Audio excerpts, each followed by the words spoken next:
to Amusement Warehouse Podcast.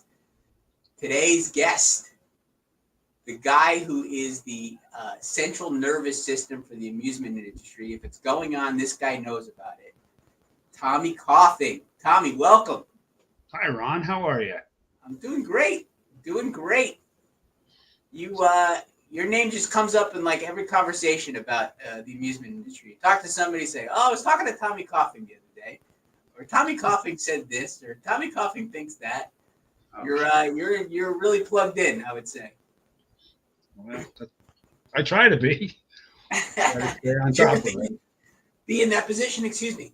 No, man. I just started as a ride boy when I was about 8 years old, and never thought I'd be here. 8 years old. We were talking a little bit earlier. So you're intergenerational. Your grandfather was in the business. Can you tell us? Yeah, tell us a little bit about how you got started in the industry, I guess. My grandfather worked for Conklin Shows. Oh, geez, back in the 50s, and there was an amusement park in Crystal Beach, Ontario, and my grandfather ran that for Patty Conklin. And when he passed away, my dad took over. He was fresh out of university, and he took over the park. It was actually the Kittyland Park that they had there. And my dad was there for, I don't know, I think I was 6 or 7 when we left there. And they went on what was called the Eastern Road Show in Ontario, which is now World's Finest Shows, owned by the Jameson family. And when I was about old enough to start moving equipment or working on it and helping out, I was like, no, I'm not going to bed. I'm going to help tear down. And I remember working on a tilt when I was a youngster, like 8 or 9 years old for sure, helping set up, tear down. And so we go back a long ways. And then my father worked for Jim Conklin when they took over, from Royal American, went out west. And, my dad he always told the press that he was born in a boxcar on his way to Calgary, which was always a comical thing.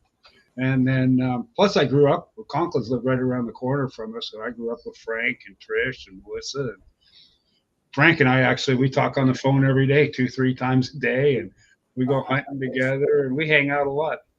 So that's kind of how long it's been. Go ahead and age it back down. You're in touch with Frank Conklin. Right. It's like being in touch with a lost alien somewhere from another planet. Yeah. Dropped off the face of the earth there.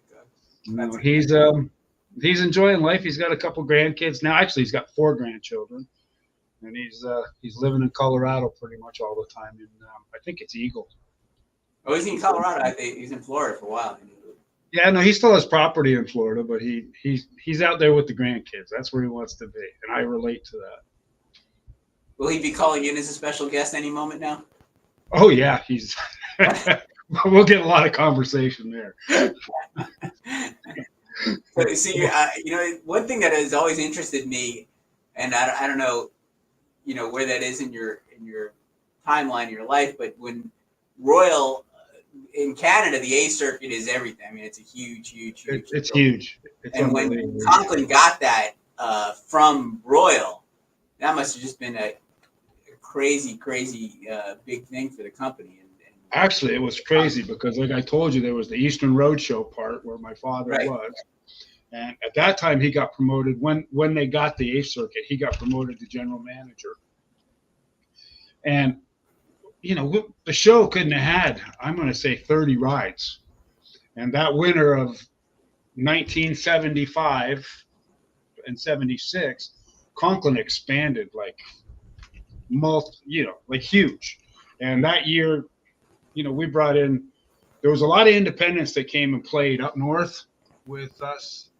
Like Dwayne Steck came out west the first year. Wow. There was just a bunch of guys, like Capel came. I'm trying to remember all the people that I met that year that came because we didn't have enough equipment. Conklin that year bought a Zyklon, and they bought a Enterprise, one of the first Enterprises they bought. And, they bought a new zipper and rock and roll and skywheel. They ended up buying, 10, 11, 12 pieces to fulfill the contracts. But it was just boom, right out of the gate. It was like we got so busy in one winter trying to get ready to go out west. And shit, I remember I was still in high school just graduating. And the show left and went to Winnipeg, and they left me a tractor and a load of ticket boxes to head out. And it was like a 1,500-mile drive. Time I got there, I don't know if anybody remembers, but Conklin had these big metal signs on the sides of the trailers. The clown that said Canada's Conklin shows. I bet you I had 15 or 16 of those that had fallen off the sides of the trucks because the roads were rough out there. And I had a centerpiece for a tilt that I picked up off the side of the road. Remember, I was a week later than everybody else getting out there. So I was kind of picking stuff up on the way because the roads were terrible. In Canada, back in those days, and it might still be the same. I haven't been there in about 30 years. But when they say road ends, it's not road ends 100 feet. It's road ends now. And all of a sudden you're doing 60 miles an hour and you're pop, pop, pop, pop. You know, that was the kind of roads we traveled on back then. It was fun. I know I was talking to Phil Lavona not too long ago, and I remember Morris told me a story. I guess, you know, one year they were looking at Canadian spots or something. They were driving west. They said the trucks, they just couldn't even believe how Carnival could travel out west like that. It was, well, you know, the problem is that the frost-free days are limited, right? They can only work on the roads, you know, maybe 60 to 90 days a year because everything's frozen. And then if they put down a new road and the ground freezes, you know, it gets cracks and potholes. But it's, you know, it's not a lot of frost-free days. So that's why the route's so good up there. Those people, you know, they're locked up in the wintertime. I was in Winnipeg one winter in January. It was 40 below zero. That's colder than Mars. Wow, that is crazy.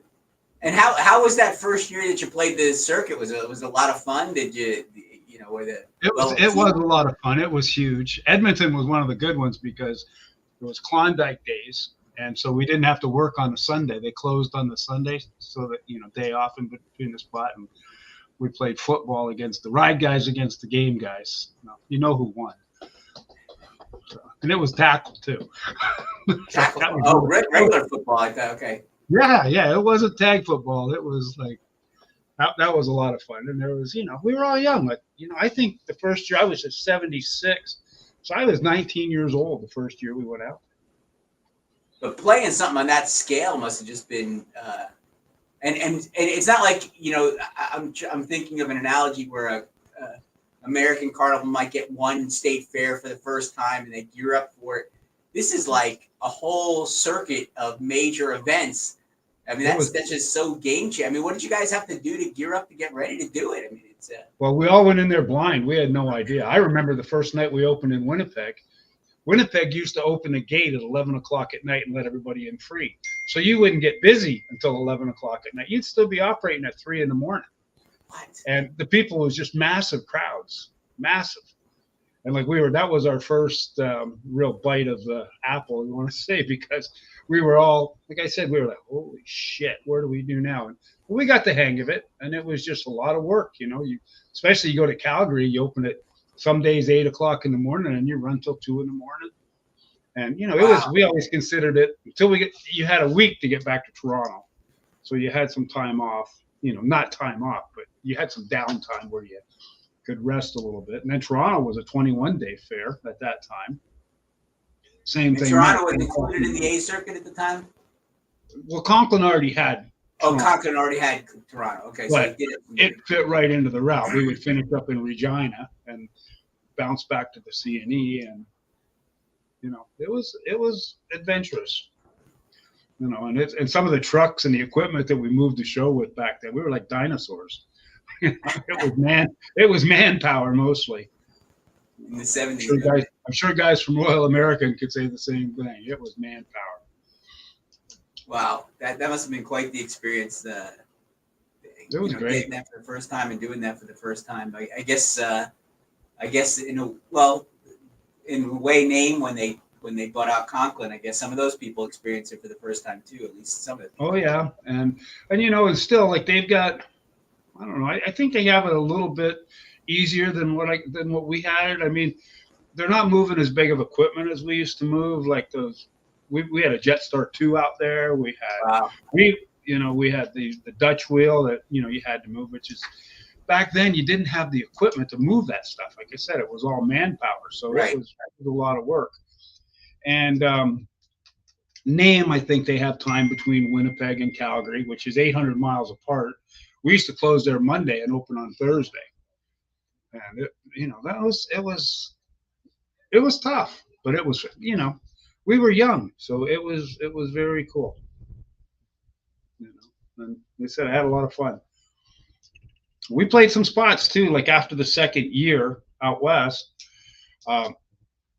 They bought some more rides. They bought a Himalaya Caterpillar type ride, where the canvas came over the cars. It was called the Lover's Lake.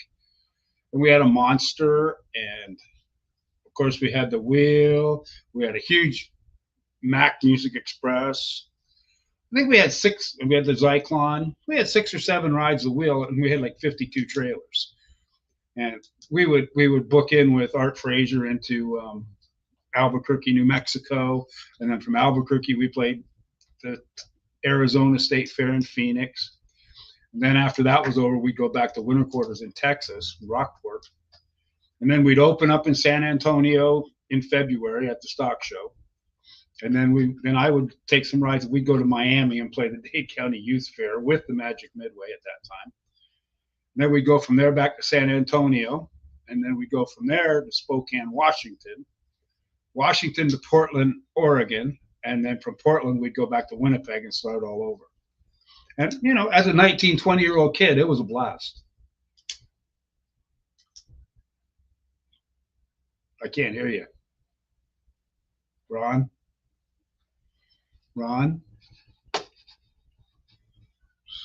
You're lost.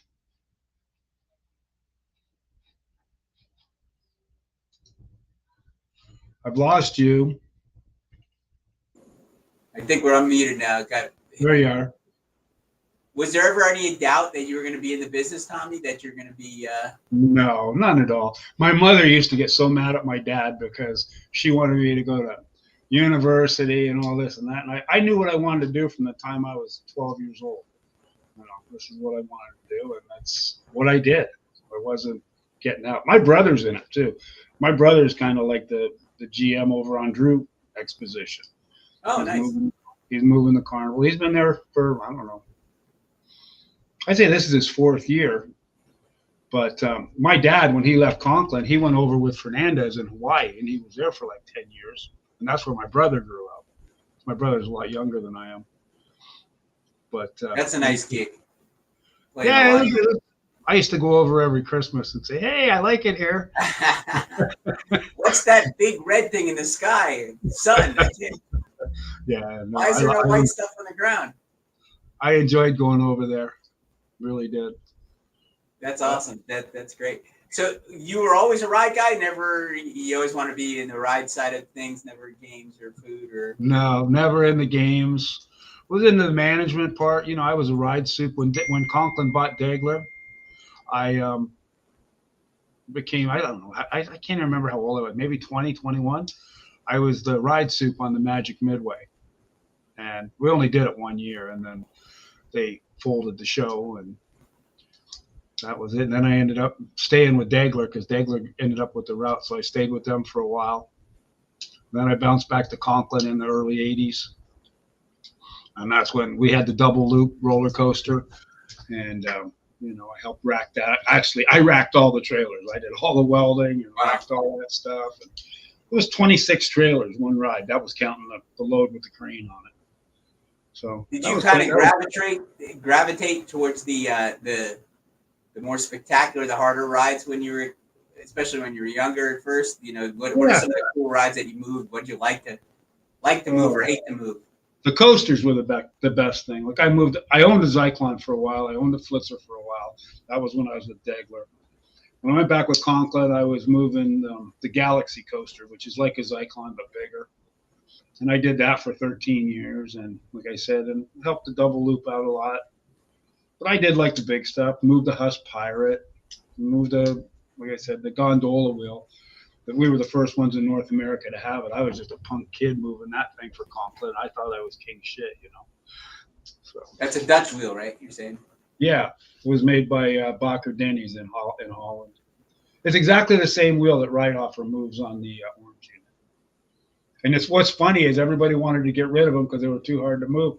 Now everybody's buying them again. They're buying the Lamborghinis, you know. That's true. The Lamberts and all those are But very again, they have the equipment to do it these days. They've got the right cranes and the forklifts. And we didn't have that stuff because we didn't know what we were doing. We were all new to that world, you know.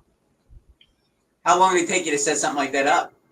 We had a million guys probably to help you, right? Yeah, well, in Canada, they used to be lined up outside the gate. I used to hire like 20 extra helpers to set up the Galaxy. Wow. We could set it, you know, we'd start at 8 o'clock in the morning. We'd be finished by midnight generally. But, Really? but yeah, sometimes the track was very heavy. It was twice the weight of what these Zyklon coasters are. And I used to have like 6 guys on a piece of track. They looked like caterpillars. There were so many legs carrying a piece of track, you know. But they got the job done, and especially in Canada, because the natives used to come out, the Indian guys, and they weren't afraid of climbing. They were hard working guys. You know, They had that guy in the double loop. I remember. I even remember that when they used to put that up like John Copping, he was a good friend of mine. He moved to double loop, passed away from cancer about 10 years ago now. Young guy too. He died in his young 50s, but he was a good guy. He walked that track so confidently. It was a little scary to watch. Yeah, did he ever? All those guys did. They were. I remember going up there one time. I had to weld some lights on the incline, and had to get underneath. And I had a rope and set harness around me, and I had 2 guys holding my legs so I could lay up under there and weld the light bracket back on. You know, and you're looking down 100 feet, going, "Oh, what am I doing?" So. That's incredible. I don't miss those days. Like the crazy stuff we did, I don't miss. Seems sentimental. You miss it a little bit, though. Oh yeah. Like I'm telling you, it was a lot of fun, and I will say this: we were the first guys to do it. Conklin shows were the first ones to do it. You know, Royal American had some big stuff, but Conklin had the really big stuff, and they were always the first to do it. Yeah, they definitely were well known for that stuff. With you know, you're talking about your friend Frank. When did he take over, and what was his sort of? Was he ready? What was his philosophy? I think he bought the show from his dad in 1983. 83. I think that's when he bought it from his dad. Yeah, he was ready to take over. And I think his dad was ready to get out at that time too. His dad stayed involved in different ways. Yeah, Jim just died a couple of years ago, but he had I wrote it. I think not too long ago for the magazine. He had a little carnival still going in Ontario called Sunnyside, which wasn't much. It was like a little rental deal and he had some guys working. And then he started a carnival museum in Brantford. He stayed pretty much active until the last couple. He dabbled to the very end. Scooter, I think, wrote the piece for you know in his honor, and he was involved till the very end, doing stuff, doing things. Yeah, he was. I talked to him for a long time, and after my dad passed away, Jim would call me a lot, see how I was doing. What was Frank's vision for the show? Was he started coming to America and doing all those things, the U.S.? He wanted to grow. It was good, and then then he got married and had a couple of girls. He never had any sons. I think if he'd had sons, he might have stuck around. but no, he doesn't talk about it much. But I know that he keeps busy. His daughter has a little food vending service where she plays all the local events in Colorado, and I call him the roadie because he's always fixing the trailers and moving them here and there. And he actually, and since he's been out there, he's made friends with Danny Brown, Steve Matfeld, and his daughter books in there when they're local. She goes and plays the little festivals, and Frank and Danny and Steve, they have lunch and they chit chat, and so it's a good gig for him. We got to record some of those conversations. They must be good. Fly on the wall in that room, right? But coming to the U.S., like playing Yonkers and Dade County and all that stuff, that was another nice little transition for the show, I guess. Yeah, well, Dade County actually came with the purchase of the Degler's Magic Minute, and that was the only fair that they actually kept. You Yeah, know, didn't they play like Richmond 1 year or something like that? Or am I? in 1979, yeah, this is the year that they bought Degler in 1978, and for 79 we played the circuit. That's where I was working, and I don't know what happened. I think most of the fairs didn't like the Canadian type operation. Like Richmond is a very laid back kind of place. And, you know, that year we played Richmond, it rained every day for 10 days. Like it never stopped. And, you know, it was like duck soup. You know, we actually even named our unit the Pelican unit because we wore rubber boots so much that year. And they had Columbia, same thing. Right. And anyways, Degler Attractions started that following year, and they got all those fairs back. The only one that was kept was Dade County from that whole route. So, and you see what Dade County grew to, and yeah, you know, and it's a very big event. And it was always fun. I used to think, shit, I should buy a house in Miami. I was there so long. That is a long event. We used to What about start like the Big E and stuff? When did you get the Big E, and when did you start playing that? the Big E, I think, came in 1980, Okay. and Little Rock was right in tune there, and Mobile, and Yonkers. You know, Degler got Yonkers from Straits, and then Conklin got it from Degler. And Yonkers was actually a nice spring date, you know, on the way to Canada. Yeah. You know, you jump up because they played Belmont Racetrack there for a few years too. Really? Yeah, they did. They played Belmont, and then they went to Yonkers. And then, you know, but I was sad to see Yonkers go because Yonkers was a good fair, but, you know, now it's a big casino. I remember Belmont. I kind of managed the Belmont Fair with Brian. We had Frank there. I remember we came to lay out the lot. It was like in January, and they came to lay it out, and it was freezing cold, and there was snow on the ground. And Frank was in the car, warm, and Brian and I were in the car, and then poor John had to go out and lay it out in the freezing cold. Frank would roll down the window a couple inches and say, "No, go over there about 10 feet." Yeah, I was just trying to figure out how you knew Frank, and it was from that. Yeah, spot. from Belmont, and he used to play. What was the spot up in Long Island there? Brookhaven. Brookhaven, right. Brookhaven. Yeah, Frank, we used to get nervous in Belmont because we had like a pond there with ducks and things in it. And I told him I had to count the number of ducks because I didn't want to see any missing because he got up in the morning with his hunting clothes on, and I was always nervous that we'd lose a few ducks or animals in there. Well, nowadays you got to worry about somebody just eating them. He used to. I remember too. He loved the History Channel. He used to watch the History Channel. He was so up on history. When we go hunting, it's like we're either watching news or we're watching World War II stuff. Yeah, he loved history. It was we used to go into the office there, or into his house show, or see how the day went. And he was like, I don't know. I've been watching the History Channel. Let me call over and see how things went. But then there was a lot of fun. There's not too much about both world wars that he can't tell you. That he doesn't know. Yeah, he's really, really interesting, knowledgeable with that stuff.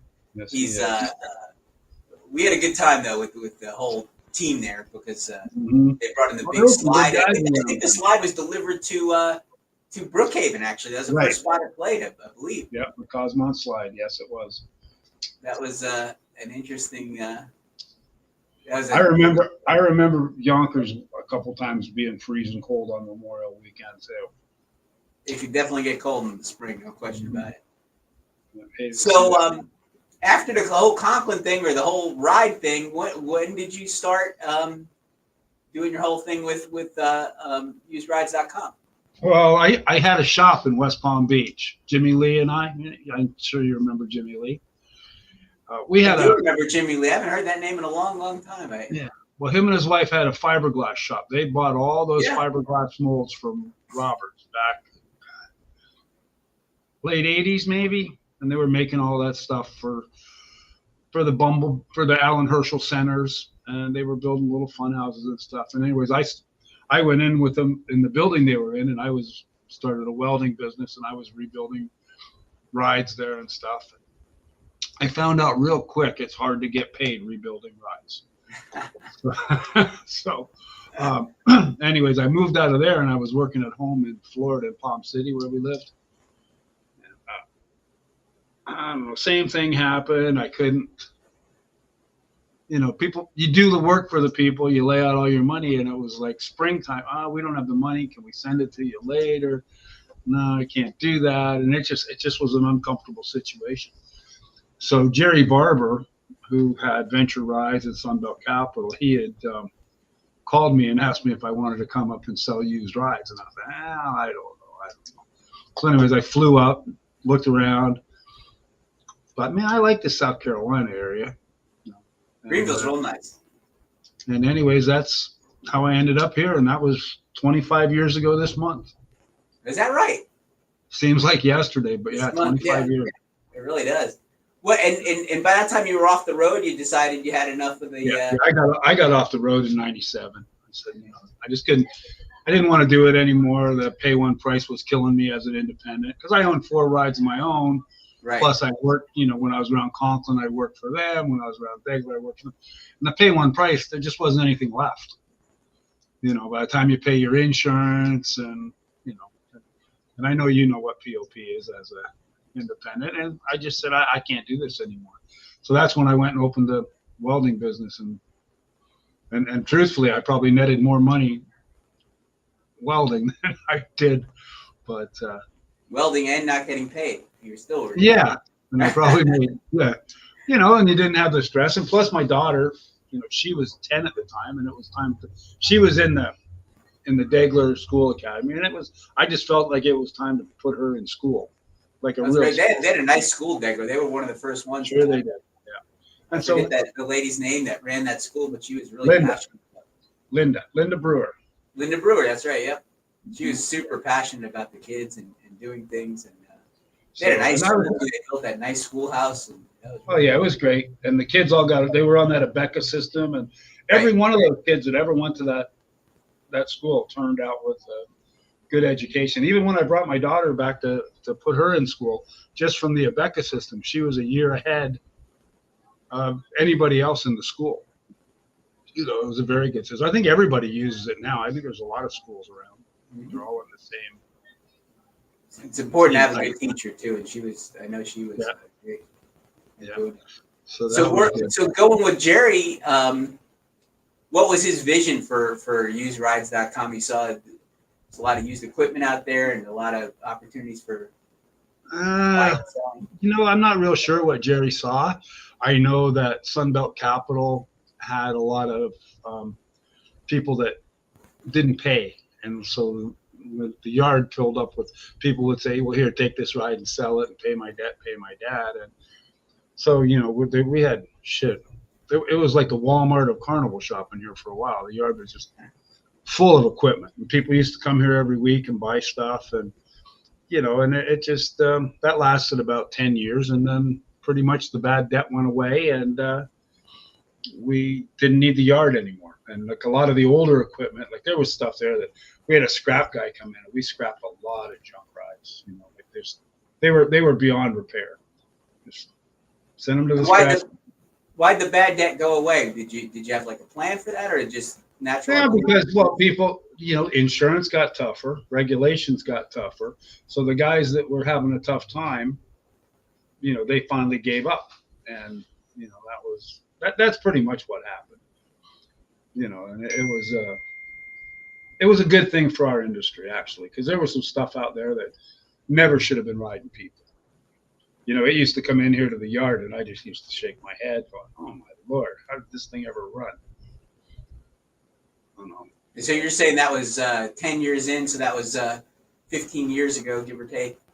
So yeah, there was a carnival called Worldwide Entertainment. You wouldn't. Oh my gosh! You would not believe the jobs came from that carnival. Duke Trombetti. Yeah. Now he's a golf pro. And doing well. Enjoying life. We brought my son in for a lesson. We were visiting Florida once, and it's been a little while now, but Duke is like, "Oh, it's be great. Come on down." So we went to he's really high-end country club, as you know, did the thing. And he goes, "Don't mention that I was in the carnival business." I don't bring up any stories. Yeah, I call him once in a while, because if you don't call him, he's not going to call you. No. He's in a different life now, and I'm happy for him. Yeah, he's having a great time. No question about it. His daughter turned out real well. She's, everything's good. So the used rides business, I mean, it's interesting because you have your pulse or your finger on the pulse of the business quite often. You see how, people are hurting or people are doing well or people are doing somewhere in between. What's sort of been the state of the industry over the last several years? Well, I think the used ride industry part is shrinking quite a bit, or shrunk, if you want to say. That, a lot of people during COVID, nobody really, they fixed up some stuff, rebuilt some equipment in their yard, but there was stuff that needed rebuilt that was past its prime, and that stuff just got parked. And then again, a lot of guys went out of business during COVID. They just didn't go back out. But the used equipment market shrunk considerably then because people got the gist of buying new rides because they didn't want to have to buy stuff that they had to work on before they could use it. And if they were selling something, in my opinion only, the stuff they were selling was garbage. Like if they didn't want it, they wanted somebody else to have that problem. Mm-hmm. Let's get rid of this because it needs money, it needs this. So the market actually just went away. Don't get me wrong, there was some good used stuff that was up, but it's pretty much gone. And the prices of everything have done, skyrocketed. It's incredible. Like a new Himalaya from Wisdom, I think is like $925,000. A zipper, if you want a zipper, it's probably $1 million. Wow. And some of these manufacturers you can't even get parts from. They're back ordered because of the supply chain, and plus a lot of these places have no help. I think COVID put a hurting on the manufacturing industry for carnival rides in this country, because a lot of the guys that worked in these factories, I think they were in their 50s or late 50s. COVID hit, they closed. The younger guys that they were training that were working in the factory, I don't think they came back to work after COVID. So, if you can imagine, I think some of these companies might have had over 100 employees before COVID, and now they're down to 25 or 30 employees. It's hard to get stuff out the door, if you're waiting on parts. So I think a combination of things really hurt the used market. Because you think with the delay in new rides coming, that there'd be a big demand for used equipment, but like you were saying, junk it was tough to buy and people didn't want to. But I guess if you had a solid used ride that was in good shape, it would go real quick. It sold very quickly, and that's true right now. If there's something that comes on the market and who had the ride and it was well taken care of, it goes quick. It'll be gone in a day or two. But then most people know, and a lot of this stuff is aged out. You think about some of these chance rides, like they were built in the 70s. Yeah. That was 50 years ago. Wow. I remember when I started working here 25 years ago, and I was thinking, oh, the ride was built in the 80s. It's still good. And now it's like, man, you get something that was built in 99 and you go, geez, that's 25 years old. How has that changed, like, your approach, though, to, like, userides.com? Like, how have you shifted to keep your business going and moving? Well, we're also in the finance business. Sterling Financial is a big part of used rides. That's where it stands, because our main business was financing, not selling used rides. And one hand washed the other, and used rides was a great tool for the finance company for a long time. So now it's we're financing a lot of new stuff now. Like I was just in Italy last week, visiting all the factories and seeing what was available over there, and that was quite a trip. I really enjoyed going to the factories and seeing what was going on. And the Italian market's pretty vibrant. What did you see? Did you see anything interesting there? Or who'd you visit? Yeah, I saw some neat rides. I went to Visa, which is the biggest factory I've ever seen, and clean. You could eat off the floor in that place. I'm telling you, it was spotless. Wow. fantastic factory, well run organization. Italia Resina, they're the ones that build all the trains. Like, used to be now they're circus trains and trucks. Very nice people. We went. You seen that swing ride that Steve Lisco sells? I went to that factory, and that guy's a really good builder, and he's actually building Steve a couple roundups right now that'll be ready sometime in late August to come over here. And little things like that are going to make that's where we're trying to go with it, because like a roundup nowadays, if you were to buy a roundup in this country today, it's probably built in the 70s. First thing it needs is new sweeps, and then it needs new cages, and you got all the NDT stuff that has to go with it. Those rides are wore out. As far as I'm concerned, who wants to spend, that kind of money on an old roundup? And the scramblers, look at scramblers. Patty Sullivan put out so many bulletins on scramblers. I don't even think there's very many of them running in this country anymore. They're all parked. Because if you had to buy a set of seats, you're looking at $75,000 for a set of seats. Well, that's just a lot of money for an old ride that's hard to move. Absolutely. So you're saying some of the Italians or some of the Europeans are making similar rides, and it's a new ride and it's affordable, or a little more affordable anyway. Yeah, I just saw this morning online, Kevin Exum is over in Turkey right now, in Poland, and he bought an old Sizzler and shipped over there, and apparently they're going to build them over there.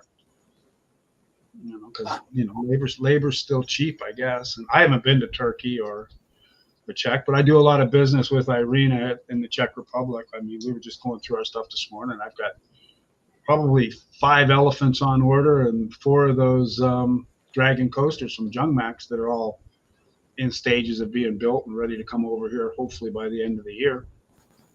Yeah, I think at least in my mind, when they came over and put the elephant in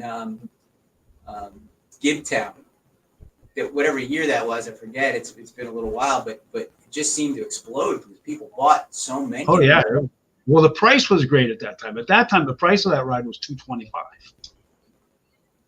And I'm thinking it was 2016. I'm thinking, but it was $225,000 to buy that ride. Wow.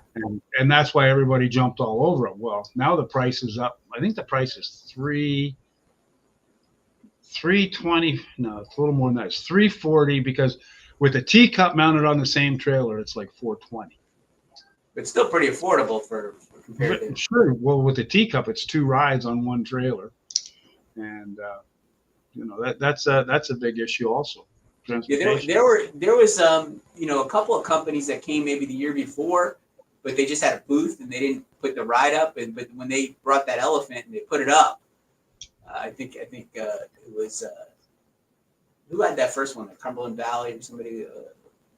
I don't know. I thought Jason Floyd or Jeremy Floyd, one of the Floyd boys bought the first. Yeah, one of the Floyd boys had it. Yeah, so it just.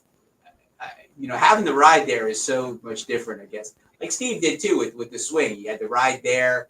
The swing did good. Yeah, we sold 12. We sold 12 of those total. Yeah, but if you had no ride there, and just a picture of it, I don't think it sells the same, right? I mean, having the ride on display is such an important thing. I mean, some people say no. We have that Gibtown debate every year, but some people say no. But having a piece there and being able to see it, being able to touch it, being able to feel it, it's like the opposite of online buying, because there is certain things when you buy, you want to see it. You want to kind of. Well, Pasquale, the guy that builds the swing ride, when I was at his factory, he's actually building a wave swinger now. Oh wow! Same ride. The swing has 30 swings. The one he's building now is 42 swings, one trailer, but it actually goes up, tilts, and oscillates. And Steve is gonna bring the first one to Gibson. So he did great last year in Gibtown with bringing all that equipment there, the Scooby-Doo, called the Dark Ride or whatever it is, to go through the little tunnel. The Scooby-Doo did well also. We've sold some of those trains, and it's good. Steve and I are good friends, and he likes having me in his booth because he's, hey, this guy wants to buy that. I got you. Well, that's been when you worked for Degler or Conklin and you were there, because most people's worlds in our business is relatively. I mean, you know who you know your people on your show, but for a guy, you literally know everybody in this business. I mean, I don't think there's too many people you don't know. So when did that come when you were doing the welding and then doing the financing and stuff? You just met everybody? Or it came when I got here. When you got with there? With the used rides, yeah. My name was on everything on usedrides.com, and and then when you go to the trade shows, everybody, hey, you're Tommy. Yeah, I met a lot of people at the trade shows. Yeah, I mean, it's amazing. There was someone, a very prominent person, not too long ago. I mean, it's been years now, but I said, what about Tommy Coffin? He said, I've never talked to him or something like that. I was like, oh, really? And I put you guys together. You talk a lot now. You wouldn't know, but it's not funny too, because back when Jimmy Lee was in the business, I helped him go to Del Mar one year, and then he took some rides to Costa Mesa, and we went there to meet Guy Levitt. I talked to Guy a few times, like, hey, how are you? And when I went to Jeff Bloms's daughter's wedding, I sat with Guy and Charlene, and she got to know him. Great guy. Danny Houston sat at the same table, and that's where I got to know those guys. But Jeff Bloms's is a good friend of mine, and we went hunting in Africa together, and so there was a mess of us went down there. We actually went to Africa twice. You got all your little hunting clubs with yeah, and that was a lot of fun. Jeff's a character like I don't. So he is, and I met Steve Thibault near the end before they sold out. But he's a real smart guy too. I mean, Jeff was always the face of Bloms and Thibault, but I met Steve and I talked to him for quite a while. He was a real interesting guy to talk to. He's a real smart guy. It's like Jeff's always messing with people. Like Jeff's MO was always mess with somebody. So before we went to Africa, he told the whole group, oh, Coughing, he's scared to death of snakes, which not scared of snakes. I just hate snakes. Okay, like I just hate snakes. So people I didn't even know from this group were calling me up, hey, I hear you're afraid of snakes. And I'm like, huh? Well, I'm like, all right, I'm going to get you back. So when we first get to Africa, I'm like, this is kind of a thing. So whoever gets the first kill, like, shoots the first animal over there, they take the guides and cut the balls off. And anyways, when you get back to camp at night, they put them in a glass of vodka. And the guy that gets the first kill has to drink the vodka. Okay. So this was like all themed. They're all schemed up by Jeff, So Frank, of course, shot the first animal. So, it was a big laugh because this is. So anyways, I said, I'm going to get this friggin' Jeff. So I got them out of the glass and I put them in a freezer. Put them in a baggie after they were froze, and I snuck into Jeff's hut. I put him in his bed, so under the covers. So anyway, when he got in bed, it was cold. He thought it was a snake, so he jumps out of bed and comes running out of there. I said, "See, I got you." So I got him good for the first day. He didn't talk to me. He was just rah rah rah. You son of a bitch. And that was. I forget who was telling me. It might have been Frank or somebody, but it works like a menu, like you have to pay by what animal you kill or something like that. Well, you get so many. It's like there's an antelope hunt where it's included in the price of the antelope hunt. But if you want to shoot in a hunt for a lion, you have to pay X amount of dollars. Or if you want a giraffe, and like rhinos, you can't kill. They call it a green hunt, and they just you dart it and get your picture taken, and they only let you dart one rhino. One particular rhino can get darted one time a year, and you have to have the vet with you and all that. And Jeff did that, and he thought that was pretty funny. He darted one. Another big hunter is John Richardson. Yeah, John was a big hunter. He had more trophies than anybody I ever met in my life. He used to have all those pictures in his. He's another one that played Brookhaven, and then he had pictures all in his office of all his. He's standing with his gun next to this animal and that animal. We were there with, and it's kind of the New York attitude, but Brian Schumann, who owned those fairs up north, and his wife Patrice was there. And Patrice was looking at all the pictures on John's wall and admiring all the animals. And she goes, "How did you get them to lay so still?"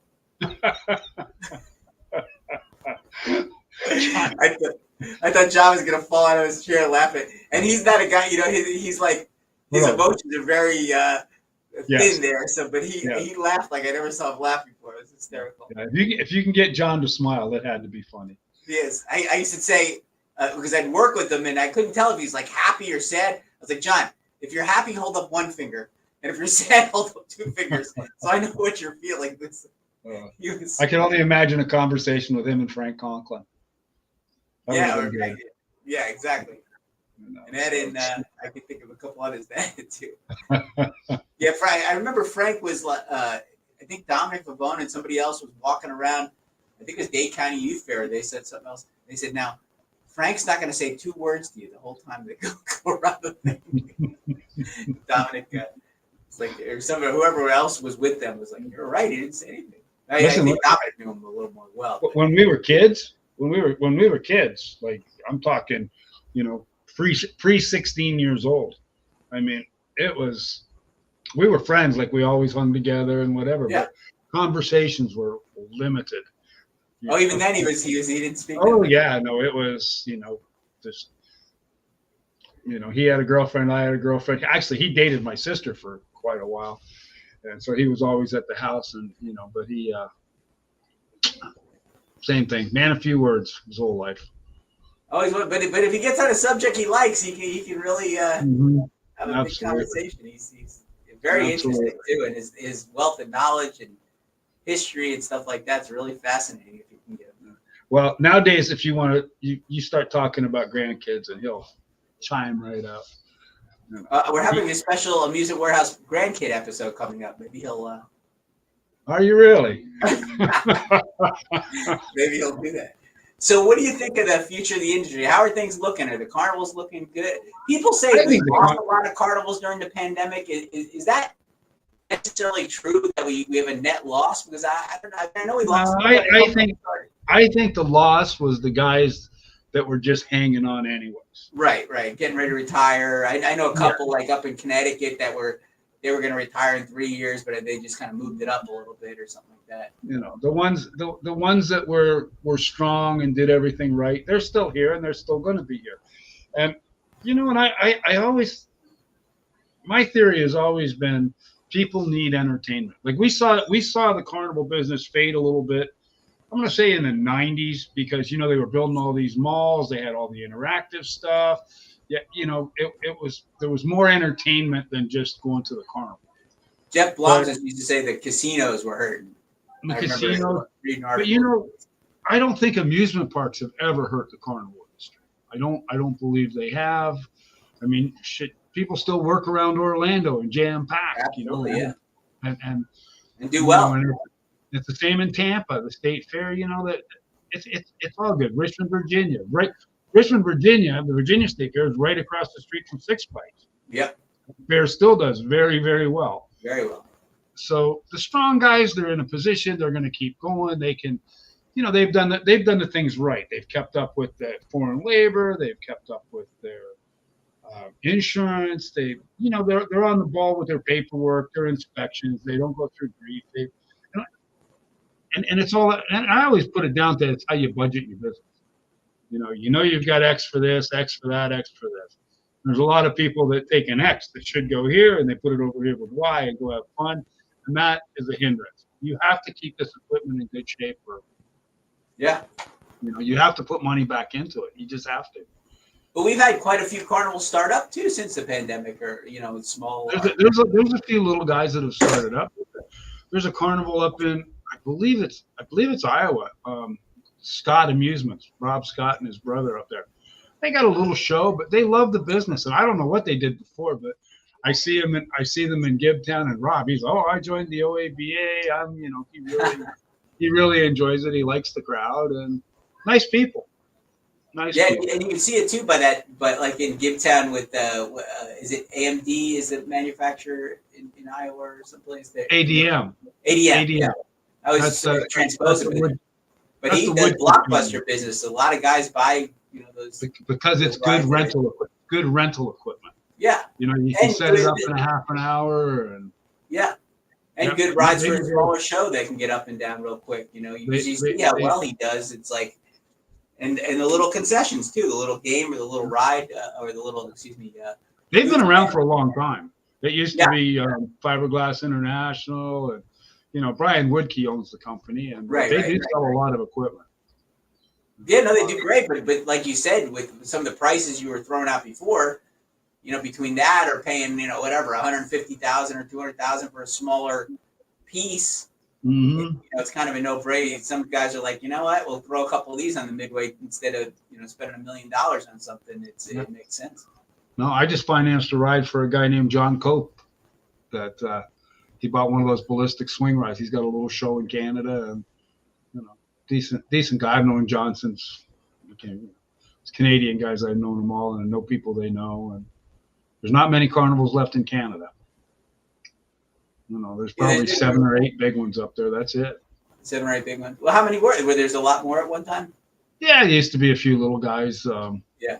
Randy Hominick went out of business. Yeah, let's see what's up there. Let me just count. You got West Coast Amusements. You got Shooting Star. Beauce Carnival. They're in Quebec. You got Wild Rose in Alberta.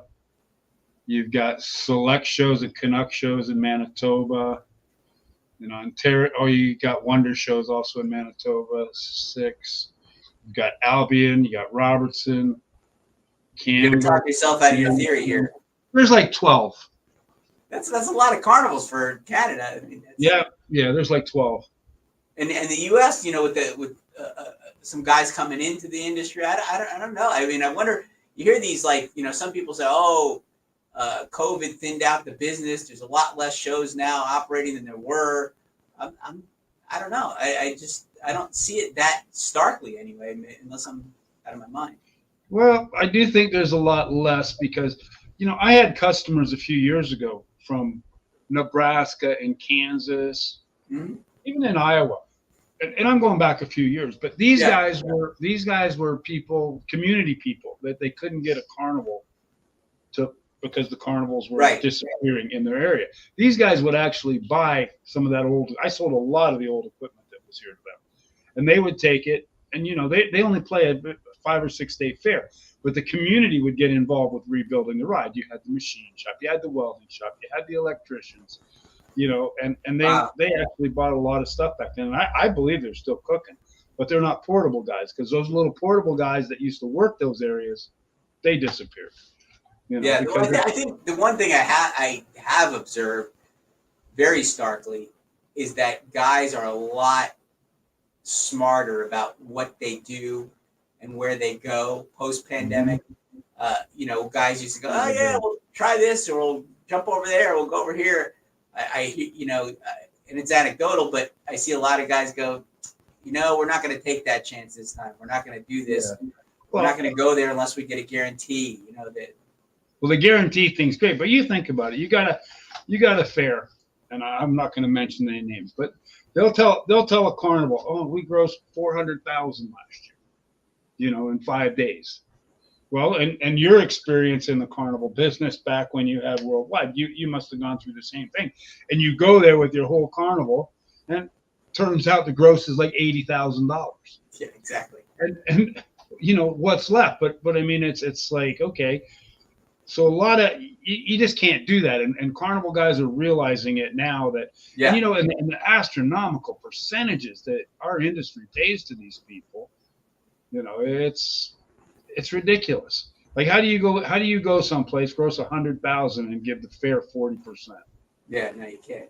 You can't do it. Guys are getting smarter. I've even seen some bigger fairs, you know, not to mention any names that, you know, people that I work with or know that have lowered some contracts, or at least, you know, gotten rid of some of the quote unquote extras, you know, where they have to help pay for this or help pay for that.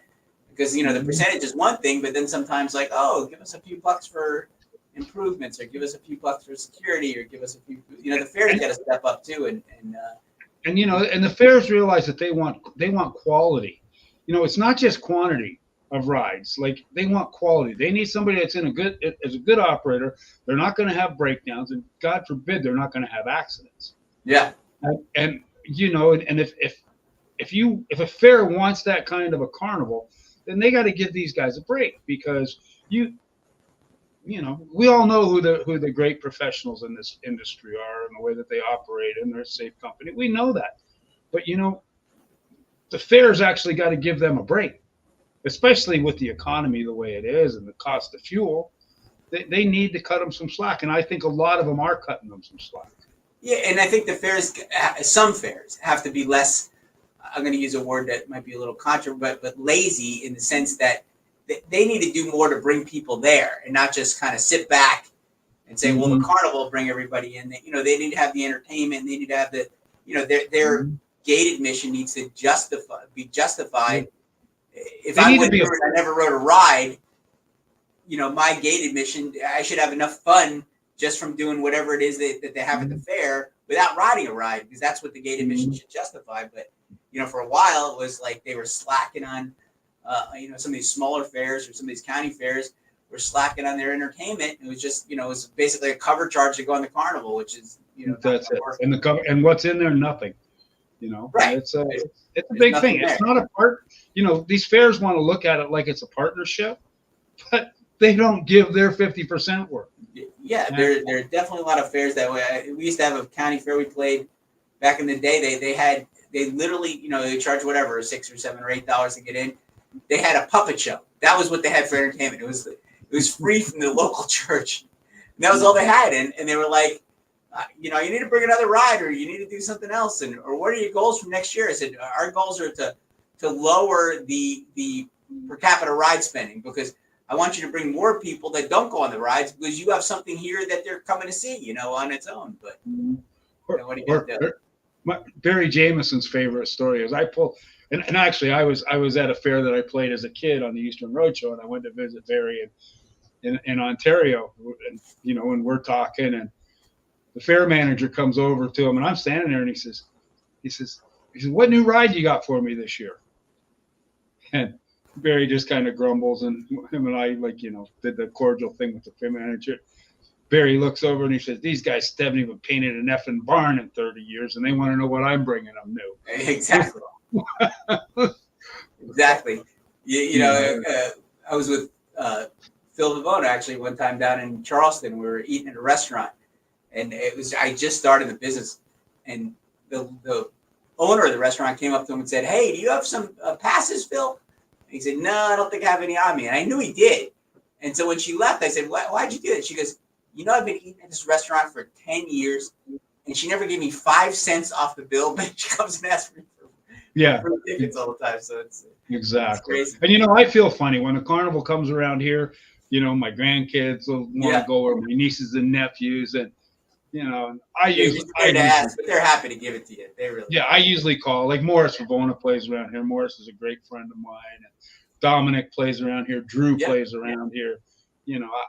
They always take care of my family, and they take care of my nieces and nephews, which is great. And so we only got like a minute left, Tommy. Anything you want to add about the industry before we sign off? It's been fascinating talking to you as always. No, the only thing I'm going to tell you is how good you look, man. Like you have lost weight, and I think you look awesome. I'm not hitting on you or anything. It sounds like wrong with that. As Seinfeld will say, but you look good. Appreciate it. My daughter got married in September, so I had to really get ready to get into the tux there, get into the suit and everything. Well, that's great. That's awesome. Well, I'm glad things are going well. Please say hi to everybody there in South Carolina for us, and we hope you'll come back soon. Don't just call me when you want to talk to me on a podcast. You call once in a while and say, "Hey, how you doing?" Absolutely. Well, I don't buy much anymore, so it's we go back a ways, Ron. We go back 25. We do, buddy. We do.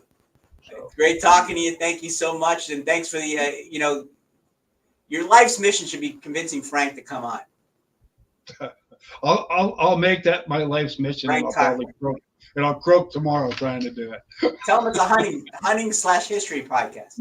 I'll tell him it's Ron Weber, and then I'll see what he does. Well, thanks a lot, buddy. I appreciate it. Tell Jerry and everybody we said hi, and we'll talk to you soon. All right, man. Take care. Thanks a lot. Bye-bye.